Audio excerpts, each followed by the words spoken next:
Hi guys, so it's what, day 22 of MCO. It's lunchtime. Today having fish porridge made by the wife. As you all know, we have two kids at home, right? So we have to take turns to eat. Then, well, now it's my turn to eat. I'm going to run through the comment section, pick up any interesting questions.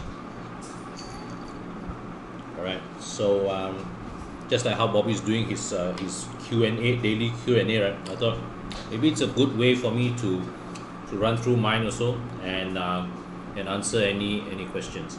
Well, the most watched video of these last few days was the video which I told how a concrete pillar hit the S-Max, and that video generated a lot of views and a lot of comments. So got a lot of good suggestions from you guys. Thank you those who suggested. There are some DIY methods which I can use apparently to help.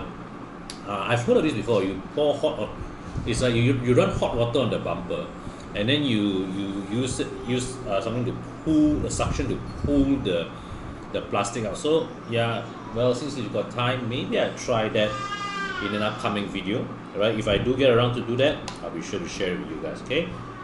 Yesterday I did a grocery run to the butcher and the bank. Cairo asked, what speed was I driving my Saga FL Auto?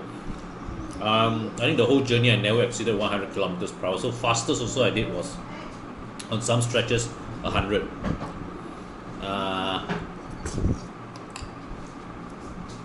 Kevin says, I really love and addicted to the sound of the Saga FL 4-speed auto rest. You really miss driving it? Well, you can buy another one. Garry says, if you're looking for topic ideas, maybe we can talk about the history of your car ownership. What are all the cars you have owned before? Should I do a separate video on that, or should I just... So, I might as well talk about it now, right? So, well, all the cars I've owned before, I've documented all the recent ones on my YouTube channel. You have seen the Waja, you've seen the E39, you've seen the S-Max, you've seen the Persona that came and went before. So, and also the Saga, which my wife used to own, which now passed to my sister-in-law. That was the car I was driving yesterday. Now, what else? What came before, right? The Waja.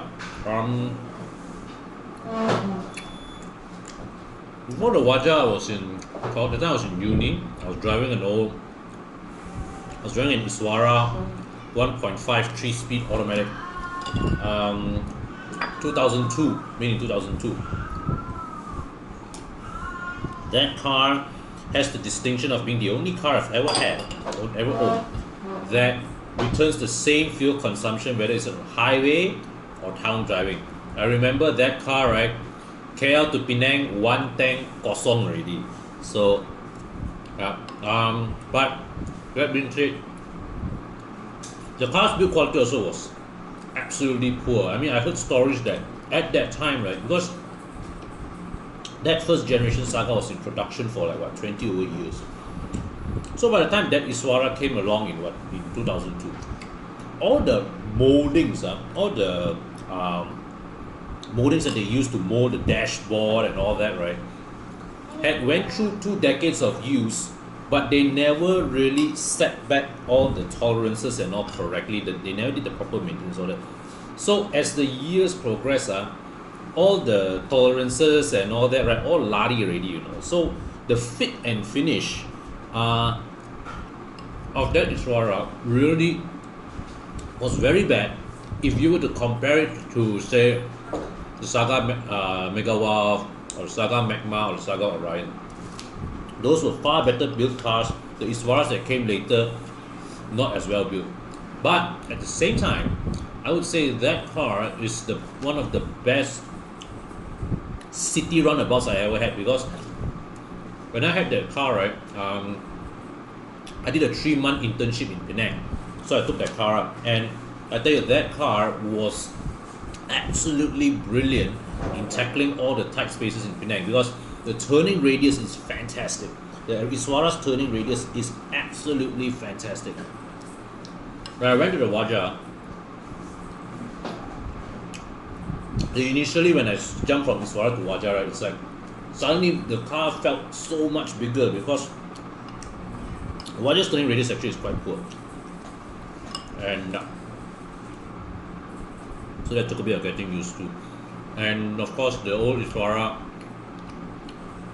the 3-speed auto, the transmission was sluggish, was absolutely sluggish. But it's hardy, it's robust. I remember that time when I drove that car, right? Even when I take a corner, I just downshift to 2. If I needed to overtake anybody, I just downshifted to 2. And the transmission just absolutely took the pounding. Yeah. So, pretty fond memories of the car too, even though I didn't initially like it. Then before the Iswara, I had a Wira 1.6.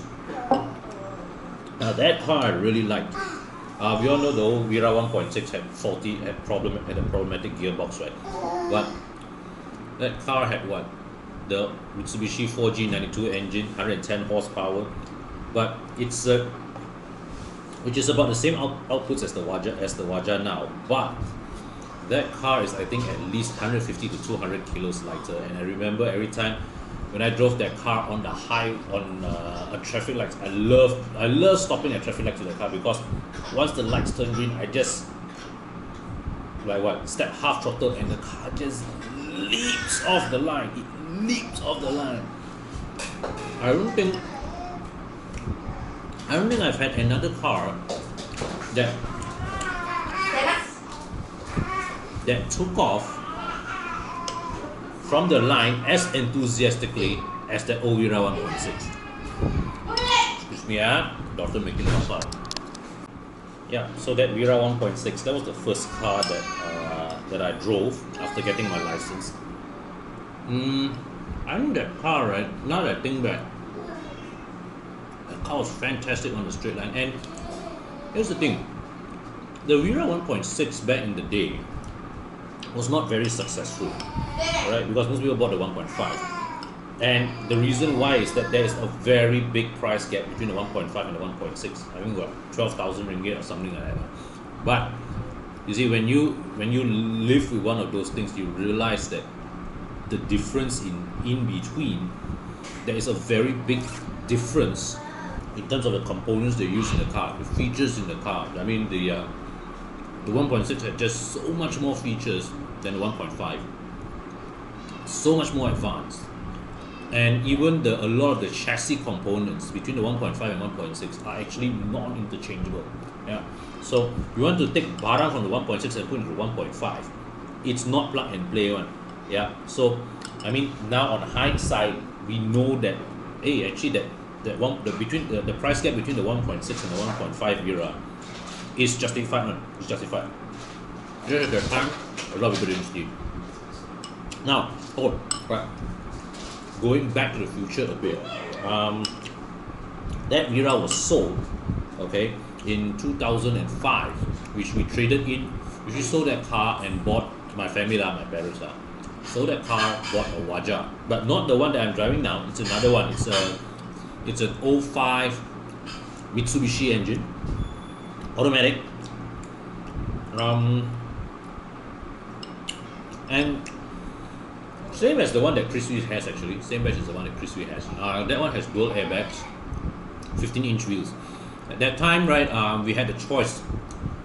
The Waja actually had a choice. You can choose 15 or 16-inch wheels, but so we took the 15 inches, for better fuel economy, better ride, better performance, lower tire replacement costs. So that car served us, I think, until I think served us a good 6-7 years before my parents sold it and moved on. All right.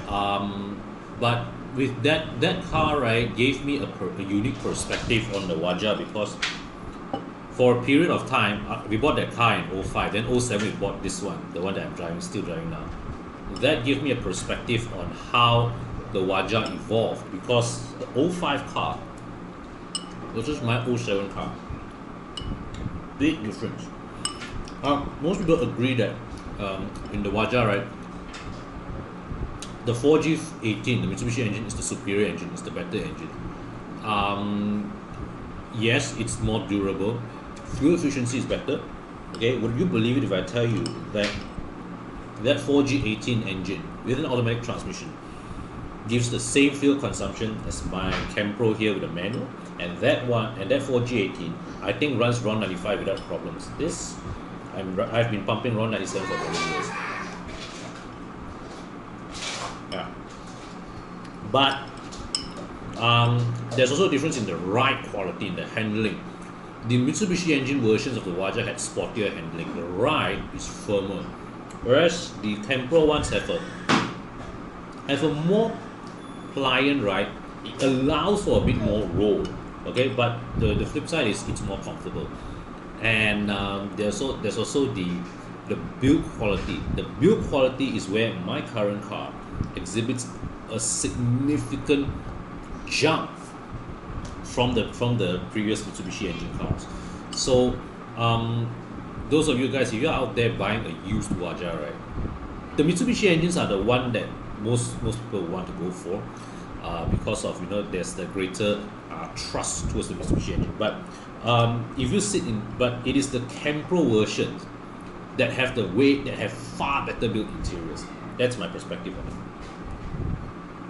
Okay, now and then going back. So back to the Wira 1.6, right? Before that 1.6, we bought that 1.6 in 1996. 1993, we had a Wira 1.5 first batch. Now, 3-speed automatic. So my folks sold their car very quickly. I think that was their shortest owned car. I think 3 years after they sold that and traded up for the 1.6.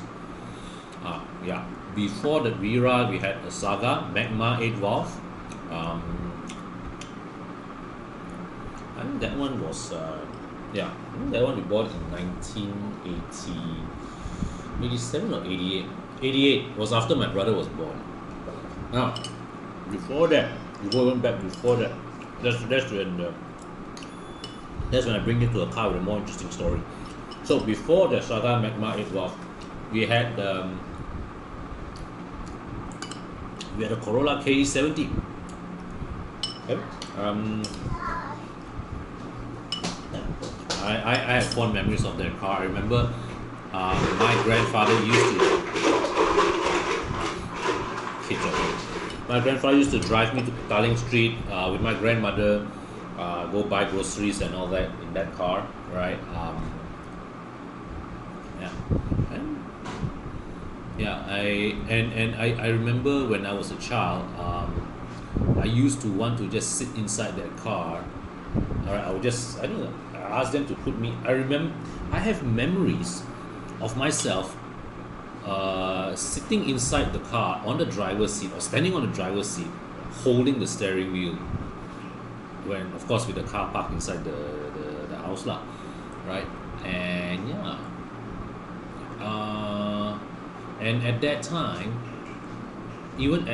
that was back in the mid-80s. My parents actually had the foresight to put me into a child seat at that time.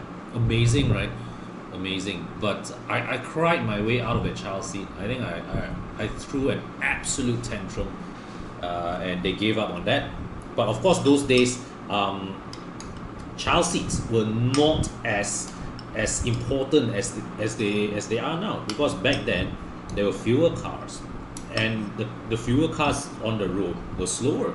Okay, today, what your Honda Civic is doing is already pumping 170 horsepower. Same amount of power as a BMW 525 of that era. So these days you can't go around without a child seat, right? And so I cried my way out of that. And that K70 had an interesting story, because after that, when my parents were thinking of changing car, right, what happened was a relative of mine. This they are quite a well-to-do from quite well-to-do family. So they came visit my grandparents. I stayed with my grandparents back in those days lah. Huh? So they came to visit my grandparents, and my grandmother told them that, hey, my father is selling the car. And this well-to-do gentleman asked, hey, how much you selling the car for? Then my parents told them, oh, selling for about 8,000 ringgit. And bam, this was in 1988. Our friend just took out 8,000 ringgit cash from the pocket, put on the table, and said, we'll buy the car off you. And so the car was sold. I've lost contact with that family, but I think they're still keeping that car. And the last I saw that car, it was green color one. But the last I saw the car, they resprayed it red. So I really don't know what's the condition, what whereabouts is that car now. I don't know. If I have a chance to bump into them, maybe I want to offer to buy it off them again. Then back then, right? That was probably before I was born. I think the car got into an accident in the rear end, and they fixed it lah. But they used some cheap Taiwanese tail lights, and that's why when my mental image of that car is always with the left side tail light faded, and then that right side, is still the original shape. Yeah, so fond memories. Then, yeah, that was the car that my family had when I was born, and they sold it, I think, just before. Did my brother ever sit in that car? No, I think they sold it just after my brother was born. Yeah. Okay, so that's my car history. Let's see what's next. I can answer one more question. I'm almost finishing my porridge already. Something ASMR-ish calming and peaceful, just about watching Con driving in the background doing my work. So natural, a piece of calmness in a chaotic world. Why? Thank you. But what on earth is ASMR? Autonomous sensory meridian response. Wow, this is is a tingling sensation. Wow, I give you a tingling sensation. Oh my. That typically begins on the scalp and moves down the back of the neck and upper spine. A pleasant form of paresthesia. And what on earth is paresthesia? Okay, yeah, ASMR signifies a subjective experience of low-grade euphoria characterized by a combination of positive feelings and a distinct static-like tingling sensation on the skin. Why, thank you, sir. Not my intention to generate that kind of response, but hey, I'll take any compliment that comes my way. I kept looking at your hair. Damn, same like my hair already. Somebody was saying just now somebody was saying on my Facebook recently, now those who fast queue up before the MCA to cut hair are laughing. This one somebody's responding to my cat video. Kau bela kucing ke kon? Berapa ekor? Sekarang ada 5 ekor. Mr. Loy Chin, this is a regular commenter on my post. You don't have to worry about flat spotting of tires as 95% of vehicles use soft medium compound tires which are flexible. And think about it, when most cars travel in shipping containers around the globe, and they stay in the same spot throughout their journey on ships without any issues. 5% of cars deemed supercars that uses hard compound tires are the ones you need to check on. Fair enough, a valid point. But still, I suppose it's one of those things that, well, maybe you deem it not necessary, but I think no harm doing. All right. One exercise you guys can try, if you guys backside itchy or whatever. If you are used to parking your car head in, maybe today you can all reverse your car out and reverse in parking, and then in a couple of days you swap the direction you park your car, right? Somebody says straight in. This is referring to the video, my S-Max video. No lah, that one small thing can fix, no problem. Just change the tail light. Hopefully the bumper can paint back. It's good to go. Okay, So lunch scouting, thank you guys for watching. See you guys in the next video, and as usual, same message: stay home, stay safe. All right, we'll see you tomorrow. Bye.